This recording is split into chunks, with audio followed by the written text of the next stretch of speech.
Boa noite a todos.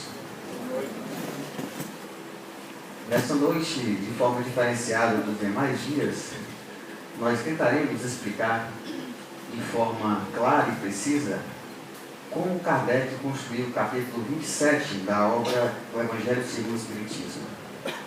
Acreditamos que entender como foi construído esse capítulo é de suma importância, uma vez que nós, o tempo todo, estamos a estabelecer comunicações com o Criador através da prece.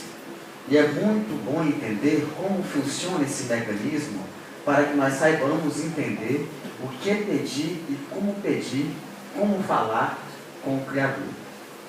Antes de mais nada, antes de adentrarmos o capítulo propriamente dito, é importante percebermos a importância dessa obra dentro do Espiritismo, porque há muitos equívocos em torno do Evangelho segundo o Espiritismo, pois muitos acham que essa obra trata-se da parte religiosa da doutrina, coisa que não é. Kardec, no livro que é Espiritismo, deixou bem claro a importância dessa obra, ao mesmo tempo que traçou o conceito do que era o Espiritismo, quando disse que o Espiritismo era uma ciência da alma, e como ciência, teria a capacidade de tratar com mais clareza os assuntos relativos à alma. Como os assuntos relativos à alma estão ligados ou linkados ao campo da religião, eis que essa ciência da alma teria como missão desbravar o pensamento do Cristo, que foi aquele a quem melhor falou de alma, para entendermos nesse questionamento que a religião não conseguiu enxergar por conta do nosso egoísmo, da nossa vaidade, da nossa cupidez. É nesse contexto que nasce o Evangelho segundo o Espiritismo, após 7 anos da vinda do Livro dos Espíritos. Os próprios Espíritos tiveram todo o cuidado em dizer que essa obra é de enorme importância porque trata do momento em que o Espiritismo estava maduro para receber os ensinamentos do Cristo e entender de uma forma nunca antes vista. Sim, porque essa era a missão do Evangelho segundo o Espiritismo, trazer o pensamento do Cristo tal qual ele deveria ter sido entendido por nós, mas infelizmente não foi possível por nossa ignorância moral. Então, ressignificar o pensamento do Cristo foi a proposta da espiritualidade junto com Kardec. Não é à toa que, se observarmos, em cada capítulo, ele tem um cuidado de começar a obra pegando uma passagem bíblica da época de Jesus, para que nós ampliemos a visão acerca do que é moral. E assim, possamos ressignificar os nossos conceitos arcaicos, presos a modelos demodês criados pela religião. Então, a proposta do Espiritismo é essa ciência da alma, que não foi só dita no livro que é Espiritismo, que Kardec também reforçou a ideia de ciência da alma no livro A Gênese. Pois bem, para quem acha que o que é Espiritismo é insuficiente para dizer que o Espiritismo não é uma religião, no sentido de religião como nós entendemos, com seus dogmas, com suas crenças, com seus líderes clericais. Não, essa não foi a intenção de Kardec, até porque ele fugia desses assuntos ligados à religião na própria Sociedade Espírita de Paris. Ele sempre cortava quando alguém queria trazer questões religiosas, e isso pode ser muito bem fundamentado na Revista Espírita do ano de 64. O zelo que Kardec tinha em não tornar o Espiritismo mais uma religião no mundo, para dificultar o acesso à informação. Ele, através da ciência da alma, essa proposta que ele trouxe do que é Espiritismo, porque ele reforçou esse conceito durante toda a reedição da obra, até o ano de 68, e ratificou no livro A Gênese, capítulo 1, item 13, quando diz que o Espiritismo tem duplo caráter.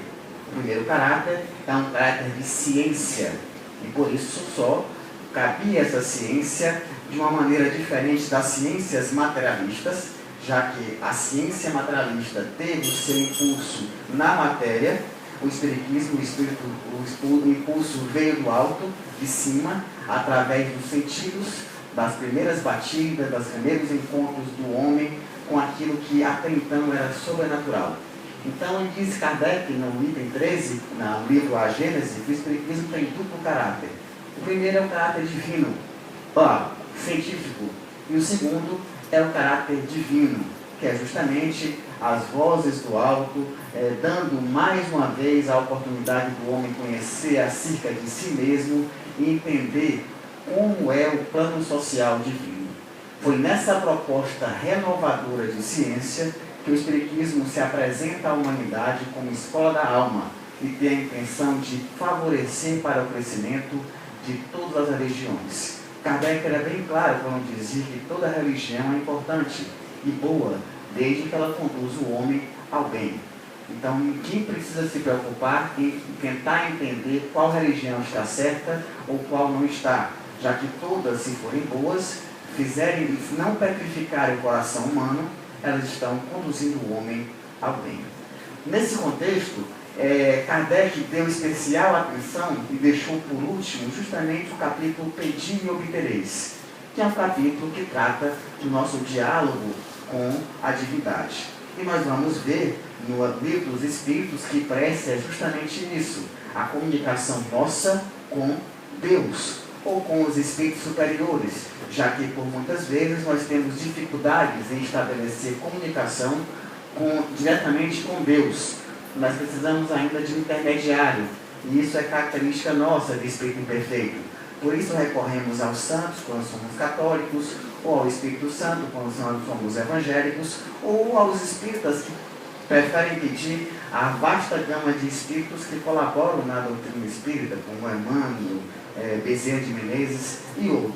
Mas Kardec deixa claro que prece é justamente a comunicação sua com Deus. Então eu jamais poderei dizer que a comunicação minha com o espírito inferior pode ser chamada por prece. Isso aí, uso inadequado da palavra.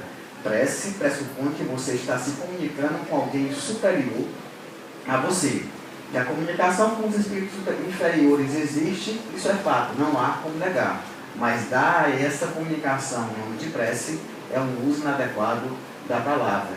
Já que você pede algo a ser atendido, você espera que aquele que venha atender seu pedido esteja numa condição superior, suficiente para poder ajudá-lo naquilo que você quer trabalhar. Ao analisar o capítulo 27, Pedi e Obtereis, nós iremos perceber que Kardec vai utilizar a mesma estrutura pedagógica que ele recorreu nos demais capítulos da obra. Ele normalmente divide os enunciados do capítulo em 2 blocos. O primeiro bloco ele chama de bloco teórico e o segundo é o bloco prático. Digamos que dentro dessa divisão binária, ele consegue trabalhar melhor cada capítulo. E ele fez assim também no capítulo 27. O capítulo 27, Pedi e Obtereis, tem 1, 2, 3, 4, 5, 6, 7 itens. E ele dividiu esses itens em 2 blocos. Ele seguiu uma ordem específica pedagógica e nós vamos entender o porquê que ele seguiu essa ordem para dar melhor capacidade pedagógica de nós entendermos a nossa comunicação com o Pai.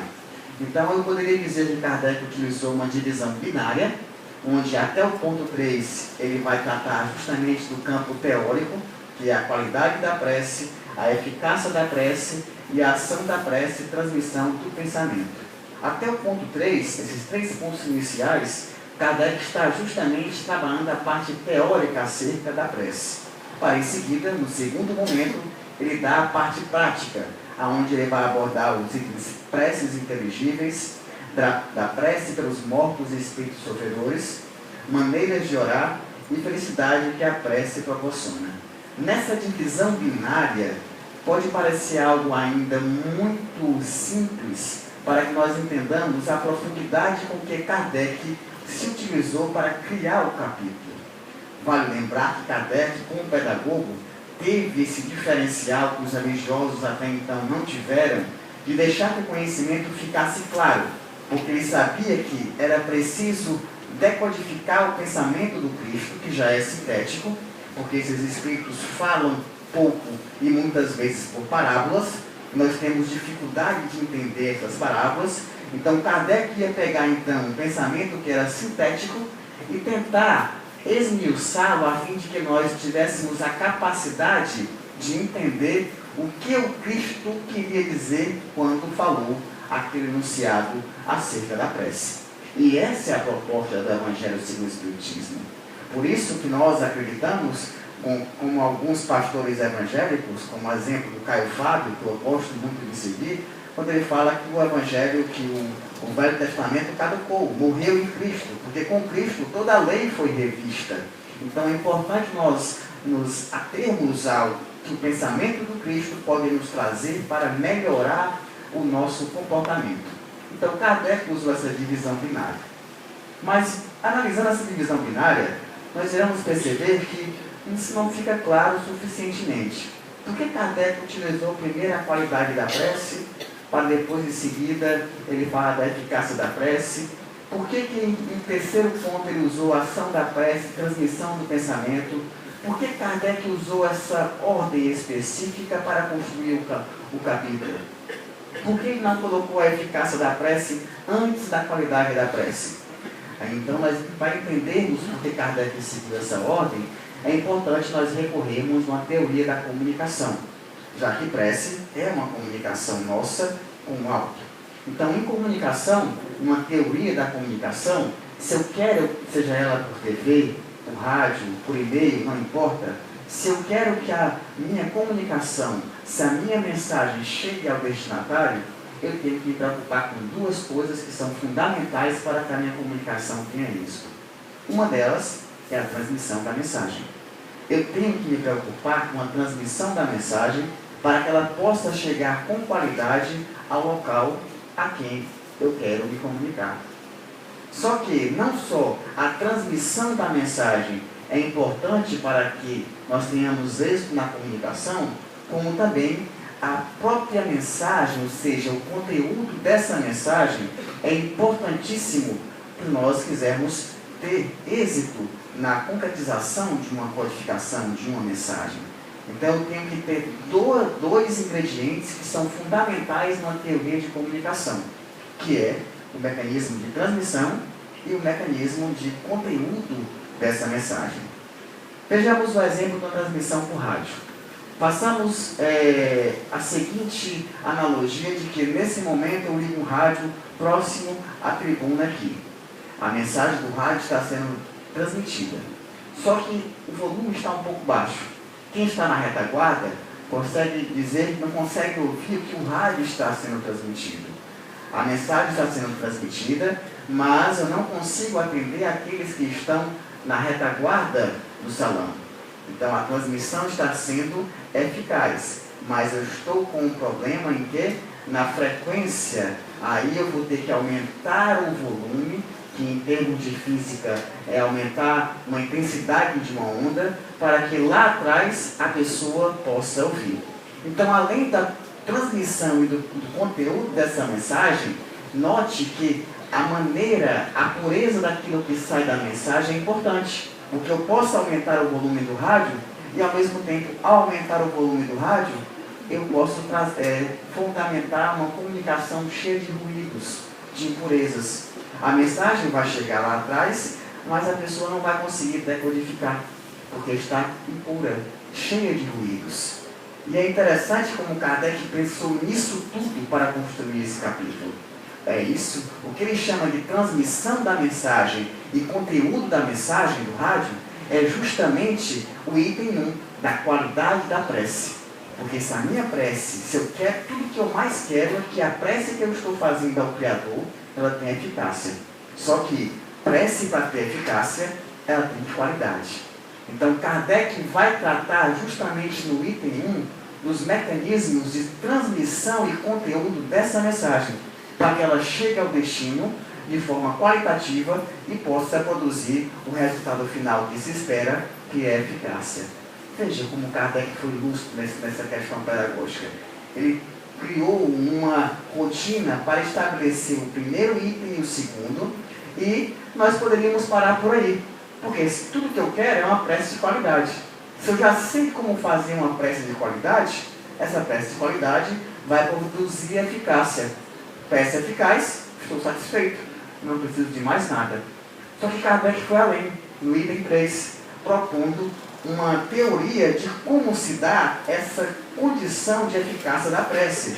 Sim, porque muitos materialistas questionavam a questão de como se dá essa comunicação, essa ação da prece. E foi aí que Kardec, no item 3, ação da prece, transmissão do pensamento, ele vai recorrer à teoria do fluido, onde todos estamos ligados pelo fluido universal, e esse fluido vai utilizar da força do pensamento, assim como o som utiliza do ar para se propagar, para se estabelecer a comunicação com todos e com o Pai. Então, mas ele diz que isso é uma teoria. Se você ler o item ação da prece e transmissão do pensamento, Kardec vai dizer que isso é apenas uma teoria para explicar. Porque se eu tenho a eficácia da prece, para mim que acredito, pouco importa como se deu essa eficácia. E o Spinoza quis dizer isso. Ele dizia justamente isso. Se eu estou com a verdade, aí recorria...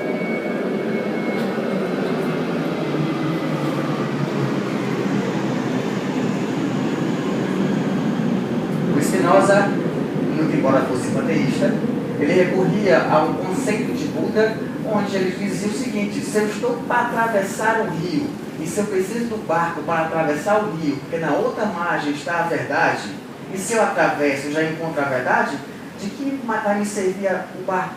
Não dá mais nada. Eu já encontrei a verdade. Então, se eu trabalhei na qualidade da prece e tive eficácia, pouco vai importar como se deu a ação dessa prece. Por isso que Kardec faz o item 3 justamente para aqueles que não acreditam na prece. E vai propor uma teoria, mas ele diz, isso é apenas uma teoria. A ciência lá na frente vai se encarregar de explicar como se dá os mecanismos do pensamento. E essa teoria que se cria, em nada vai atrapalhar na visão fundamental de Jesus. Então Kardec foi lúcido. Ele deixou isso a cargo da ciência. E isso era um conteúdo, um capítulo que deveria ser desbravado pela ciência. Essa é a diferença quando você propõe uma doutrina baseada no campo da ciência e da filosofia. O filósofo ele vai tentar deixar livre aos questionamentos e vai deixar que o tempo se encarregue por respondê-los. Porque à medida que nós avançamos, nós vamos conseguindo e ampliando a nossa visão acerca do mundo pequeno. E talvez esse seja um problema real que nós encontramos hoje. Porque nós queremos resolver todas as nossas questões sociais através da moral. E a moral é pobre demais. A nossa moral é pobre demais para responder e resolver questões morais. O Sponville, que é um materialista que eu sempre gosto de citar, ele chama essa prática de angelismo.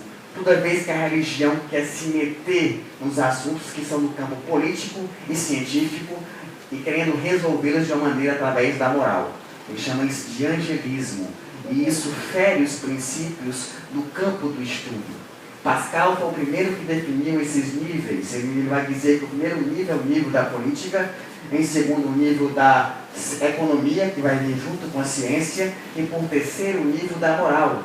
E isso nunca deve ser contrariado.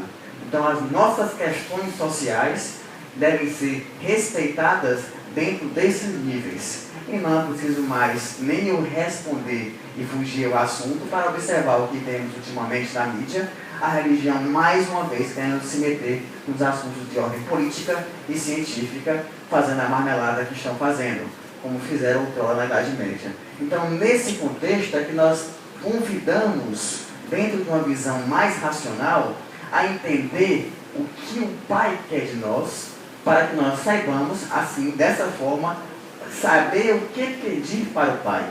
E Kardec vai trabalhar isso muito bem. Então, no item 1, que é a qualidade da prece, Kardec vai trabalhar especificamente os mecanismos de transmissão e de conteúdo da mensagem. Kardec, como eu muito bem falei, ele começava sempre usando uma passagem de Cristo. E ele foi muito lúcido quando escolheu 3 passagens, a primeira de Mateus, a segunda de Marcos e a terceira de Lucas. Ele escolheu um de cada apóstolo para não ter dúvida. E ele começou então, primeiro com Mateus, dizendo: quando orardes, isso é o Cristo falando, não vos assemelheis aos hipócritas, que afetadamente oram de pé nas sinagogas e nos cantos das ruas para serem vistos pelos homens. Digo-vos em verdade, porque eles já receberam sua recompensa. Quando quiserdes orar, entrai para o vosso quarto e, fechada a porta, orai a vosso Pai em secreto. E vosso Pai, que vê o que se passa em secreto, vos dará a recompensa. Não cuideis de pedir muito nas vossas preces. Olha o aviso de Jesus. Como fazem os pagãos, os quais imaginam que é pela multiplicidade das palavras é que serão atendidos. Não vos torneis semelhantes a eles, porque vosso Pai sabe do que tem necessidade, antes que lhe peçais. Mateus capítulo 6, versículos 5 e 8.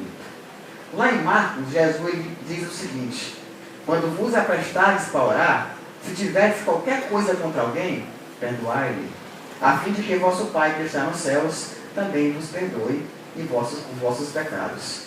Se não perdoardes, vosso Pai que está nos céus também não vai perdoar os seus pecados. Isso fica bem claro na oração do Pai Nosso, né?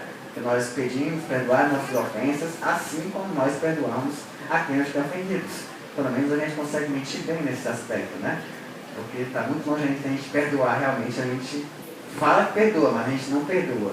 E fica um alerta aí, porque Jesus reforça essa necessidade do perdão aqui em Marcos. E por último, Jesus termina com a parábola, dizendo: 2 homens subiram ao templo para orar. Um era fariseu e o outro era publicano. O fariseu, conservando-se de pé, orava assim consigo mesmo: meu Deus, rendo-vos graças por não ser como os outros homens, que são ladrões, injustos e adúlteros, nem mesmo como esse publicano. Jejuo 2 vezes por semana e dou o dízimo de tudo o que possuo. Alguma semelhança conosco? O publicano, ao contrário, conservando-se afastado, não ousava sequer erguer os olhos ao céu, mas batia no peito, dizendo: meu Deus, tem piedade de mim, que eu sou um pecador. E Jesus disse: declaro-vos que este voltou para a sua casa, este, o publicano, justificado, e o outro, o fariseu, não. Portanto, aquele que se elevará será rebaixado, e aquele que se humilhará será elevado. O que é que o fariseu estava querendo nesse momento, quando ele falou para Jesus que jejuava 2 vezes, que dava o dízimo? Ele queria reconhecimento. Ele queria que Deus o reconhecesse como superior ou melhor do que o outro. Imaginem só, Deus que é Pai de todos, ter privilégios a uns e a outros não. Então é essa visão. Então esses 3 pontos em que Jesus enumera na Bíblia,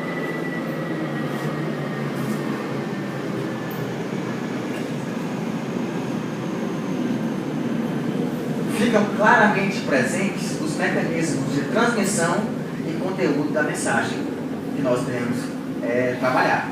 Então, nesses 3 passagens evangélicas, nós encontraremos os mecanismos de qualidade da prece. Nós poderíamos parar por aqui. Mas quem de nós, com a dificuldade que nós temos ainda de entender o pensamento de Jesus, por não vibrarmos ainda no amor, quem de nós consegue entender e tirar dessas 3 passagens os mecanismos de qualidade da prece, os mecanismos de transmissão e conteúdo da mensagem? É por isso que Kardec vai pegar esse conteúdo, né, sintético, e vai esmiuçar dizendo: Jesus definiu claramente a qualidade da prece. Aí já foi brincadeira de Kardec, né? Claramente para ele, porque para a gente não ficou claro. E ele vai dizer, Kardec: quando orardes, diz ele, não vos ponhais em evidência, antes orai em secreto. Não afeteis orar muito, pois não é pela quantidade de palavras que sereis escutados, mas pela sinceridade delas. Antes de orar, se tiver qualquer coisa contra alguém, perdoa-lhe, visto que parece que a prece não pode ser agradável a Deus se não parte de um coração purificado de todo sentimento. Orai, enfim, com humildade, como publicano, e não como orgulhoso, como fariseu. Examinai vossos defeitos e não vossas qualidades, e se vos comparardes aos outros, procurai o que há de mal em vós. São palavras de Kardec. Então, nessas palavras, nós temos que grifar 3 enunciados básicos. Orai em secreto é o primeiro deles. O segundo deles é sinceridade delas. E o terceiro, é um coração purificado de todo sentimento. Por que isso? Porque esses três ingredientes são justamente as características de transmissão da mensagem.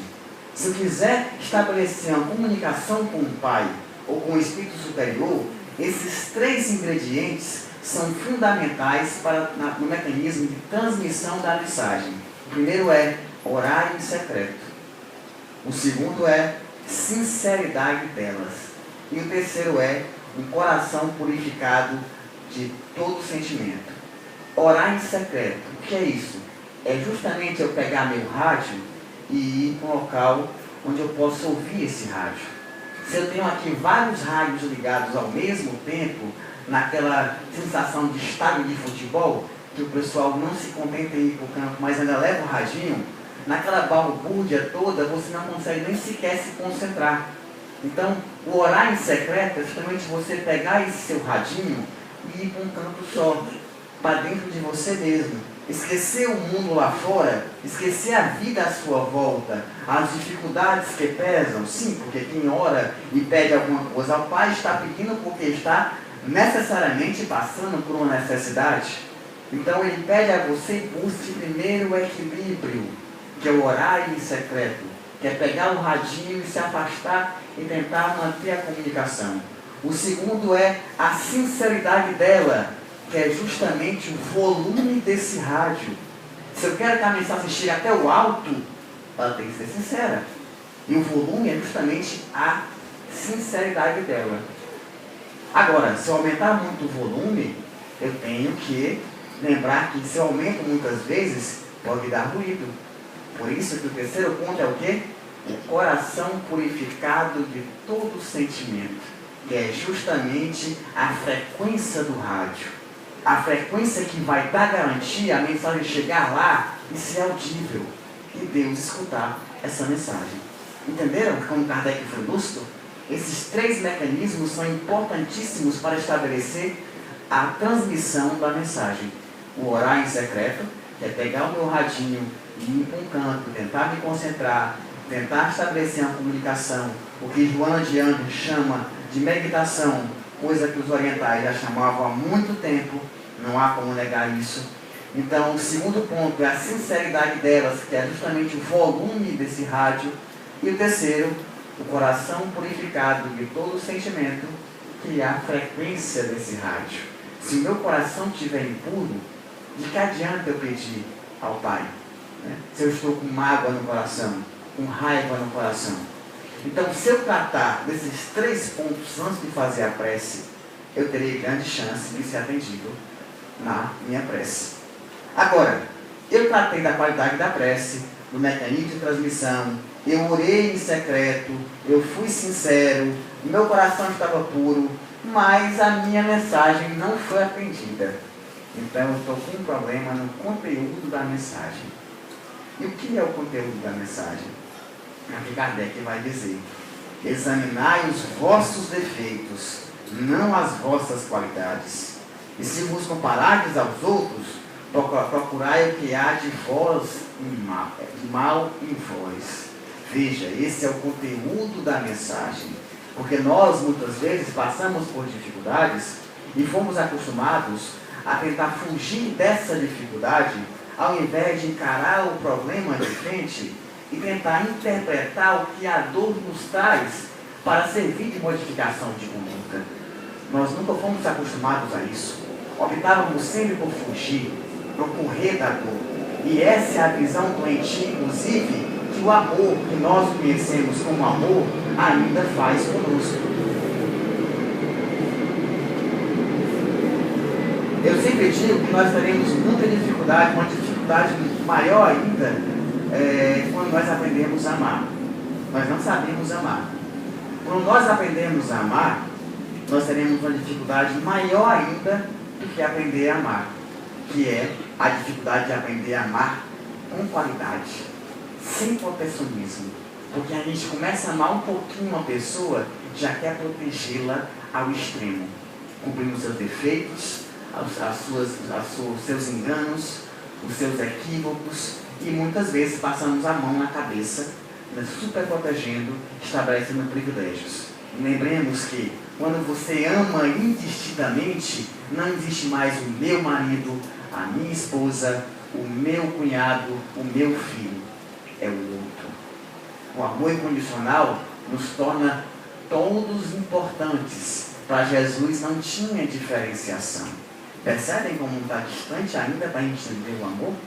Por isso que ele vai dizer o conteúdo dessa mensagem. Então muitas vezes nós pedimos para ficar rico. É encontrar um marido perfeito, uma mulher perfeita, né? Nesse contexto é mais difícil ainda, porque o perfeito que nós visualizamos é alguém que nos sirva. Então fica mais complicado ainda encontrar alguém que nos sirva, né? E demais. É praticamente quase impossível, né? Nesse mundo, né, como está, né? Nesse mundo de provas e expiações, onde cada um com seus problemas, com seus equívocos, com seus traumas, com suas noias, mal consegue administrar a vida consigo mesmo. Imagine botando os dois elementos dentro do mesmo arco.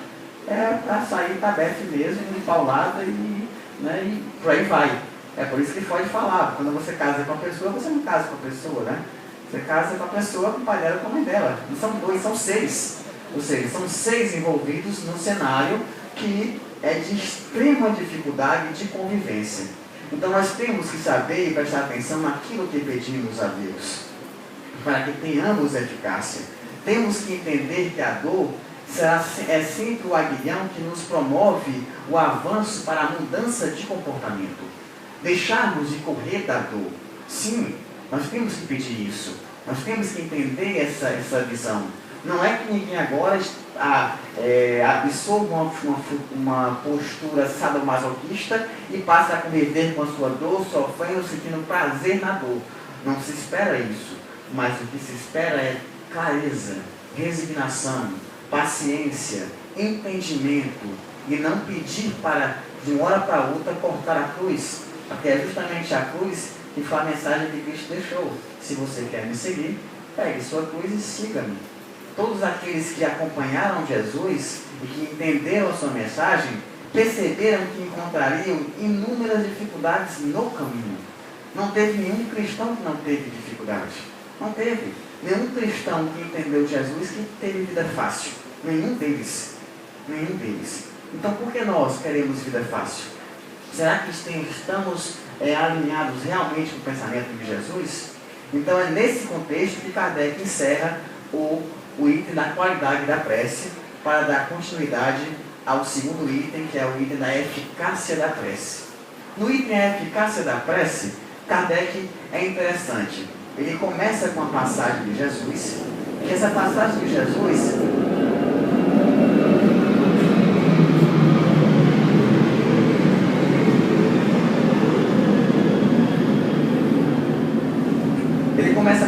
de Jesus, de Marcos, onde a passagem parece contrariar aquilo que ele disse outrora. Então, como a obrigação do Espiritismo é ressignificar o pensamento do Cristo, já que boa parte desse pensamento foi deturpado, Kardec vai tentar explicar isso. Só que ele não começa o item da eficácia da prece tentando explicar essa passagem bíblica. Ele, como um bom filósofo, começa o item da eficácia da prece rebatendo os argumentos contrários à prece. Sim, os argumentos dos materialistas. Essa foi a proposta de Kardec.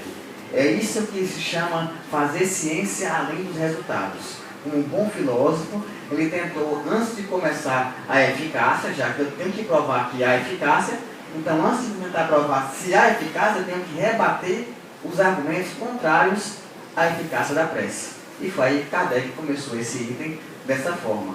Então ele vai dizer o seguinte: há quem conteste a eficácia da prece a partir de dois fundamentos, dizendo que se Deus conhece tudo aquilo que nós precisamos, de que adianta eu pedir?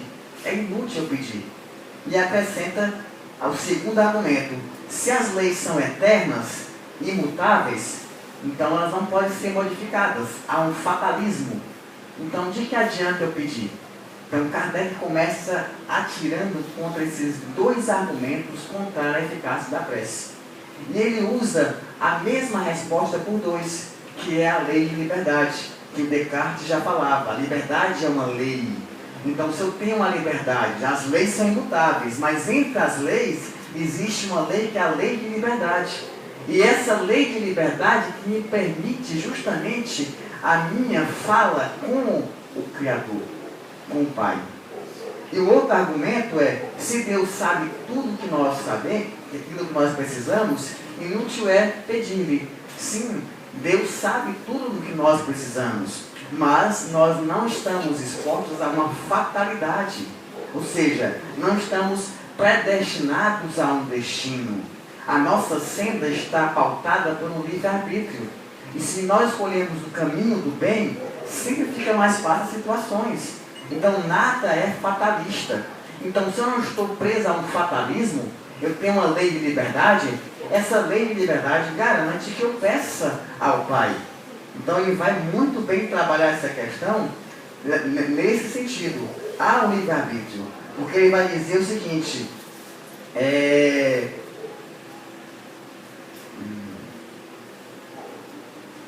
se assim fosse, nada mais seria o homem do que um instrumento passivo, sem livre-arbítrio e sem iniciativa. Se ele não fosse livre para pedir, ele era apenas um mecanismo, um boneco nas mãos do Criador. Nessa hipótese, só lhe caberia curvar a cabeça ao julgo dos acontecimentos, sem cogitar de evitá-los. Aí ele vai dizer, Deus não nos deu a razão e a inteligência para que ele a deixasse sem serventia, a vontade para não querer, a atividade para ficar inativo. Sendo o homem livre de agir no sentido ou no outro, seus atos lhe acarretam e aos demais as consequências subordinadas ao que ele faz ou não. Ou seja, nós temos a liberdade de pedir ao Pai. Então, posto isso, Kardec explica os argumentos contrários à eficácia da prece. Então, ele vai passar agora a trabalhar o item da eficácia da prece, explicando a passagem bíblica, que parece contraditória. Na passagem bíblica de Marcos, diz o seguinte, seja o que for que peçais na prece, crede que obtereis, e concedido vos será o que pedirdes. Parece um pouco desconexo essa afirmação. Jesus tem dito que seja o que for que peçais na prece, será atendido. Isso é contrário àquilo que ele falou minutos antes, quando ele falou que o publicano foi atendido, mas o fariseu não, porque usou de certa vaidade. Isso parece contrariar o que o próprio Cristo tinha dito. Então Kardec vai ressignificar, ele mantém a mesma frase, porque ele entende que não deve se modificar o pensamento religioso, e vai tentar ressignificar essa máxima. Porque senão, gente, seria ilógico. Muitas pessoas pedem para ficar curadas. Algumas ficam, outras não. Como explicar isso? Tudo aquilo que se pede será atendido. Muitas pessoas pedem para morrer. Imaginem só, se eu vou pedir para morrer no momento de devaneio, que eu estou apreensivo e sem suportar a dor, peço para um raio cair na minha cabeça e o raio cai em si. Então a frase parece incoerente. Então Kardec vai dizer o seguinte, concedido vos será o que quer que pedides pela prece, for ilógico de deduzir que basta pedir para obter, e seria injusto acusar Deus se não acedesse à sua súplica naquilo que lhe pedisse. Em geral, o homem vê apenas o presente. Ora, se o sofrimento é de utilidade para a sua felicidade futura, Deus o deixará sofrer como o cirurgião deixa o doente sofra as dores de operação para que ele trará a cura. Então vejam isso. Se o sofrimento estiver na pauta da nossa evolução, por mais que nós peçamos, nós não obteremos aquilo que queremos. O alívio da dor. Por isso que a passagem do cego Bartimeu, que o cego vem pedir a Jesus, e Jesus pergunta a ele, o que queres tu que eu faças? Quero chegar. E Cristo pergunta, o que queres tu que eu faça? Parece ser lógico Cristo perguntar isso. O cara é cego, fala sério. Mas o que ele falava ali era de uma outra cegueira. Uma cegueira da alma. E não uma cegueira simples de um campo físico. É esse despertar que nós temos que entender. Entender que o sofrimento está em nossa vida, porque nós, na maior parte das vezes, engendramos. Não somos vítimas da vida. Nós somos justamente construtores da nossa própria vida. E cabe a nós gerenciarmos os nossos fatos. E ele vai dizer o seguinte, o que Deus lhe concederá sempre, aí Kardec vai dizer, se ele pedir com confiança, olha, tem uma condição. Se ele pedir com confiança. Por que isso? Porque a confiança justamente é a qualidade da prece. Então, o que Deus vai nos conceder, se tiver confiança, sempre, ou seja, Deus vai nos conceder sempre, é a coragem, a paciência e a resignação. Esses 3 ingredientes, se nós pedirmos ao Pai com qualidade, ou seja, com confiança, nós seremos atendidos prontamente. Ele vai dizer o seguinte, também vai nos dar os meios de nós nos tirarmos por nós mesmos das dificuldades, mediante a ideia que ele fará surgir os bons espíritos, deixando a você o mérito da ação. Buscais e acharei, batei e se abrirá. Ou seja, se você esperar sentado pela sua vida mudar, isso não vai acontecer. Você tem que fazer sua parte. Então, os 3 ingredientes que ele vai dizer que sempre serão atendidos se nós pedirmos é a coragem, a paciência e a resignação. Nunca nos será negado isso para suportarmos a dificuldade. Ou seja, a dificuldade vai existir. Porque no estágio que nós estamos, gente, somente a dor tem essa força de fazer com que nós despertemos do nosso egoísmo, da nossa vaidade, da nossa cupidez, da nossa cegueira moral. Nós estamos muito acomodados. Então não há outra forma. O mundo material nos dá certos luxos temporários que nos tiram do foco, do cultivo das virtudes espirituais. E a dor, somente a dor tem essa capacidade de chegar aonde muitas vezes o amor não chega, porque nosso amor ainda é muito incipiente, é muito frágil. Ele não tem ainda esse calor suficiente para abrasar as virtudes e fazer com que elas eclodam de forma forte. Então a dor tem essa capacidade. Por isso tem essa importância da dor.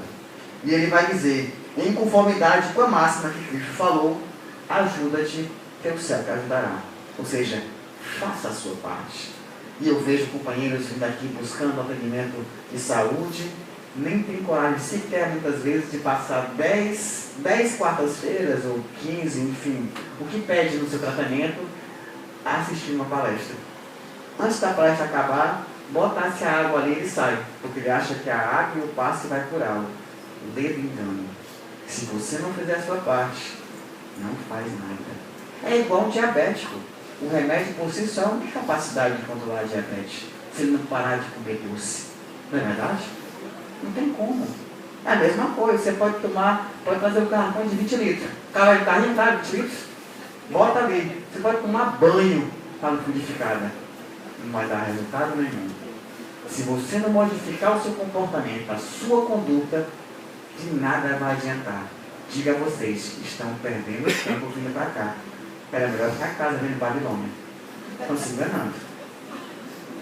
Então, tem que se modificar o comportamento. É preciso mudar o caráter. Só assim você vai conseguir a ajuda do alto.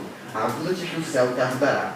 E Kardec vai tomar uma parábola. Kardec faz uma parábola bem interessante sobre isso. Ele vai dizer, um homem se acha perdido no deserto. De repente, a sede o martiriza horrivelmente. Desfalecido cai por terra. Pede a Deus que o assista e espera. Nenhum anjo lhe virá dar de beber, lógico. Nenhum anjo vai materializar e dizer, olha, por ali. Contudo, o bom espírito lhe sugere ao ouvido a ideia dele se levantar e tomar um dos caminhos que tem diante de si. Por um movimento maquinal, diz Kardec, ele reunindo forças, ele reage, ergue e descobre ao longe um riacho. Ao divisá-lo, ganha coragem e diz, se tem fé, vai dizer, obrigado, meu Deus, pela ideia que me inspiraste, pela força que me deste. Se não tem fé, vai exclamar, que boa ideia eu tive. Que sorte minha em tomar o caminho da direita em vez do caminho da esquerda. O acaso às vezes me serve admiravelmente. Quanto me felicita pela minha coragem, não por ter deixado desabater. É o fariseu, que se acha especial, que se acha detentor do conhecimento.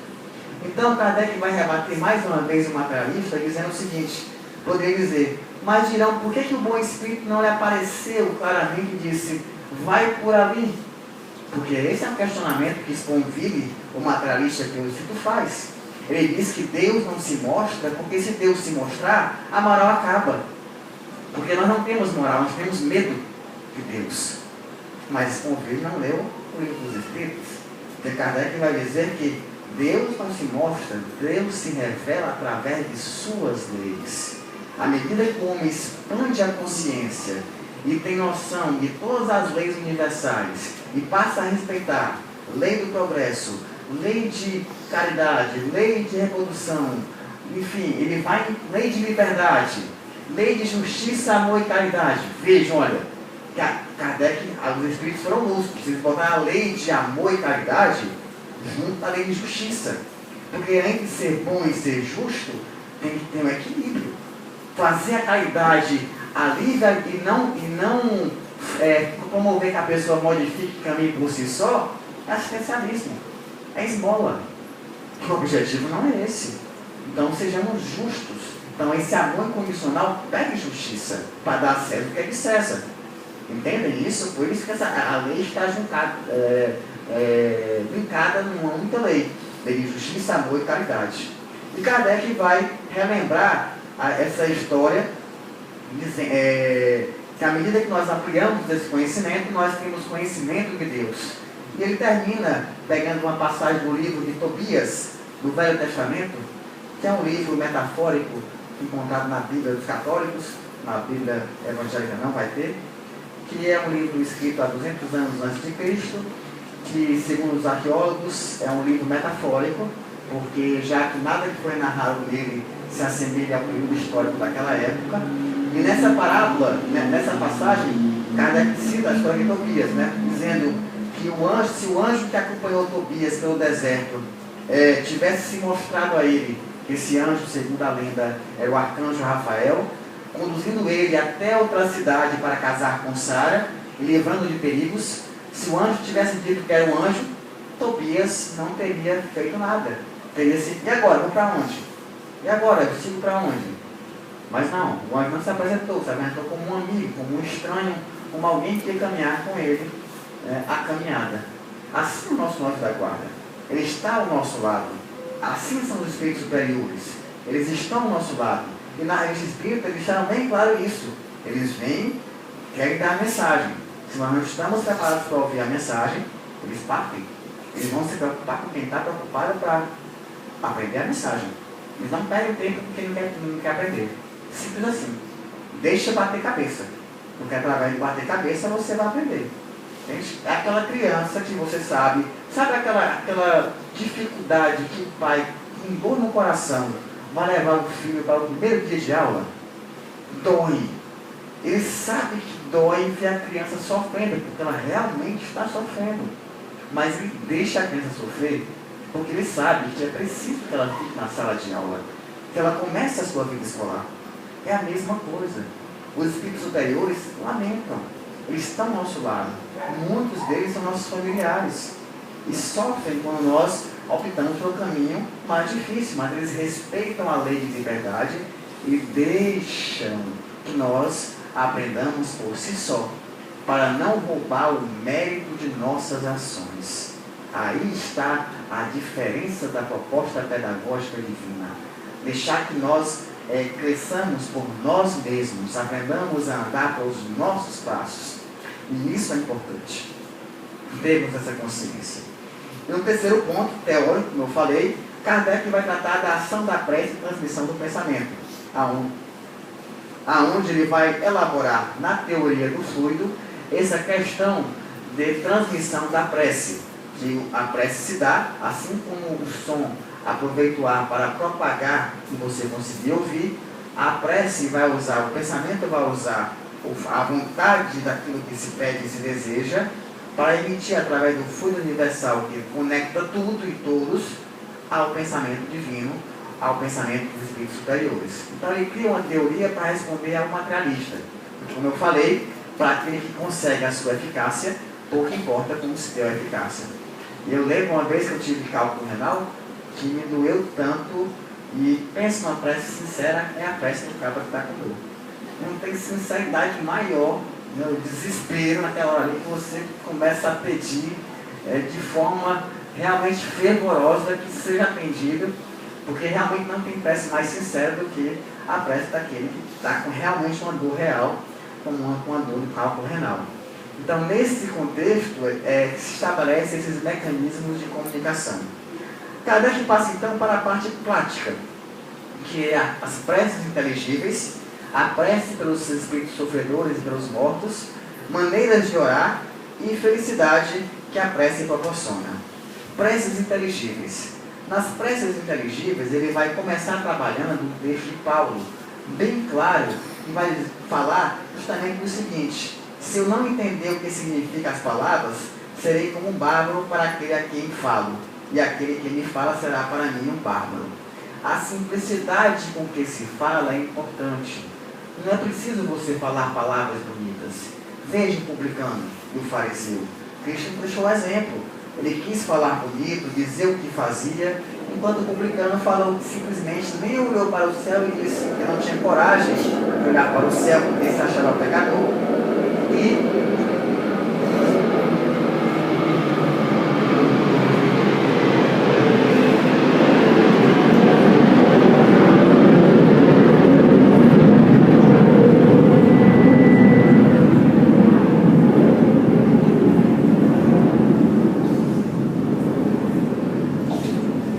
na simplicidade ele falou. Então a prece só tem valor, gente, se o pensamento estiver conjugado. Porque o pensamento é o sentimento cristalizado. É aquilo que você vibra dentro de você. Se o pensamento não estiver conjugado àquilo que você está pedindo, com sinceridade, com amor, com purificação, ela não vai ter efeito maior. Então nada de palavras difíceis ou bonitas, enfeitadas, não precisa. Nem orar em línguas, Hanamacantarava Suya, Decantarava, nada disso importa. Isso tudo são mecanismos e fugas que o ser humano cria para tentar justificar as suas carências emocionais. A verdadeira prece é aquela que fala ao coração, é a conversa com o Pai. A conversa com o Pai. Por termos dificuldades de conversar com o Pai, foi o que Jesus nos ensinou, o Pai Nosso, para que nós tivéssemos um modelo para conversar com o Pai. Mas lembre-se, ele já falou, é o Pai Nosso, ou seja, ele já deu a dica, é uma conversa com o Pai. Não precisa temer, não precisa temer aquilo que muitas vezes foi nos ensinado de um Deus carrasco, um Deus que vinga, um Deus que pune. Não, com Jesus o Deus é amor. A letra morreu e o verbo era vivo, e a vivência, viver o verbo, era importante. Viver aquilo que se fala, que se prega, é importante, porque muito mais importante do que seguir uma letra somente dos lábios para fora. Então tem que se viver intensamente. Então é isso que tem que dizer nas preces inteligíveis. Da prece pelos mortos e pelos espíritos sofredores. Kardec dá especial atenção a esse item, justamente porque até então as religiões diziam que após a morte não teria mais por que você fazer prece por quem morreu ou por quem está sofrendo, já que as religiões tradicionais são linkadas a um determinismo. Se você for bom, está no céu, não precisa de prece. Se for ruim, está no inferno, não vai poder ser feito mais nada com você, você vai queimar eternamente.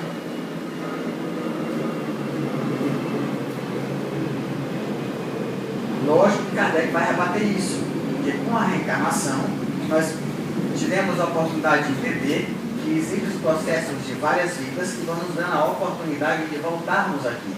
E ele inclusive cita, se você é pai e está com seu filho preso numa penitenciária, ele vai estar preso eternamente, numa prisão perpétua, você vai deixar de visitá-lo porque ele está preso eternamente?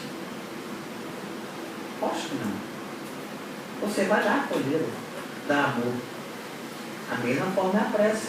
Aonde quer que esteja o nosso ente querido, sofrendo ou não, ele vai receber esse amor. E esse amor vai ser fundamental para ele se reabilitar energeticamente e reencontrar a senda do bem. É por isso que nós temos que ter esse cuidado.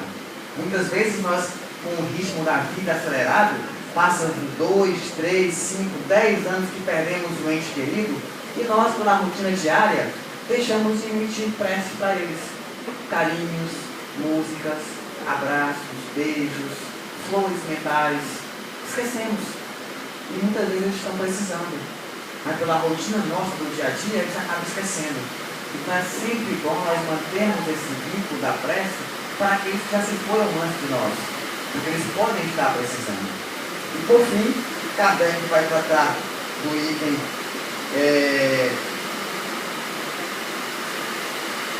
maneiras de orar e felicidade que a prece proporciona. Na realidade, Kardec deixa isso a critério de dois espíritos, do livro de Santo Agostinho, que vai justamente